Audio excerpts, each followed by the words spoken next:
Dummies, and welcome to Free Agency Frenzy. No, it's not the moon that's making things a little out of sorts, my little cosmic cuties. It's free agency. One thing is for sure. I will never, ever, ever, ever, ever, ever understand free agency, no matter how many years I do videos about free agency. Exclusive rights free agent, tendering a player, too much money spent, all phrases I don't understand. Should be no surprise to absolutely anyone, but the Broncos lead the NFL in the amount of cash spent so far in free agency.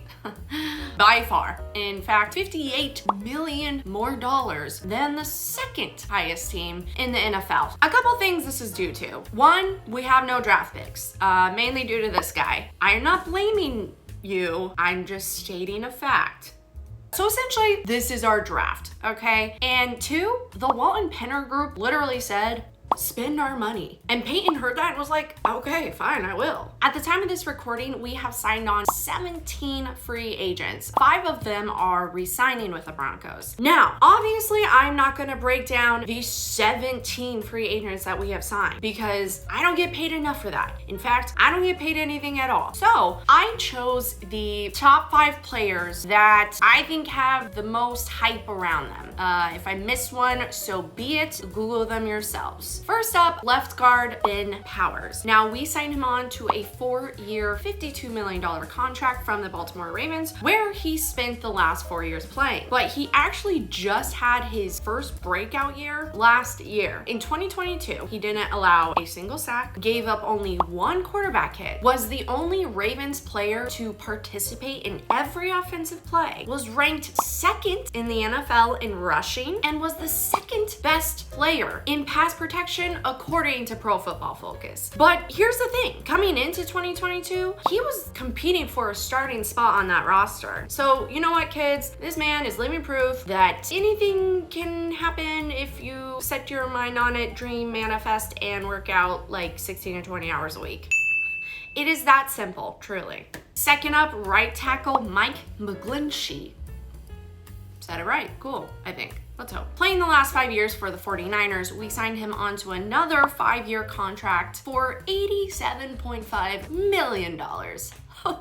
Which makes his salary among the top 5 for a right tackle in the NFL. That's nice. He was actually one of the top O-linemen on the market, and Peyton said, you are coming to the Broncos. Get over here. As well as $87.5 million. So that helps. Last year, he only allowed 6 sacks, had the 2nd highest pass block win rate of his career, and his run block win rate ranked 5th overall among all tackles. Run block, pass block. Sure, win rate? I don't know, but that's what it says, so. And now he is actually our tallest O-line player at 6 foot 8 inches, a whopping 1.5 foot taller than me. Holy smokes. Now, both McGlinchey and Powers were among the first 5 free agents that we signed on. So Peyton was sending the message that, hey, I want this O-line fixed and I want it fixed now. So will it work? Let's hope so. I mean, we're saying it will with millions of dollars. Third, we have quarterback Jarrett Stidham, who we signed to a 2-year, $10 million contract. This man comes from the Raiders and will 99% for sure be our backup QB since we did not sign Brett Rippon to a contract. So unless they bring someone else in, Jarrett's our guy. Last year, he passed for 656 yards, had 4 touchdowns, 3 interceptions, a 63.9% completion rating, and a 57.8 quarterback rating. Now, when you compare it to Rippon's stats from last year, who also only played in 6 games, their stats are incredibly close. So I'm not saying this was like, why'd we sign him? It's just, I think Peyton wanted something new. Just my take. I don't know. And I guess Jarrett has known our new quarterbacks coach, Davis Webb, since they were teenagers. So that's something. They're both from Texas. So I guess if you're from Texas, you know everyone, is what I'm gathering. Texas, chime in here. It's not that big of a state, right?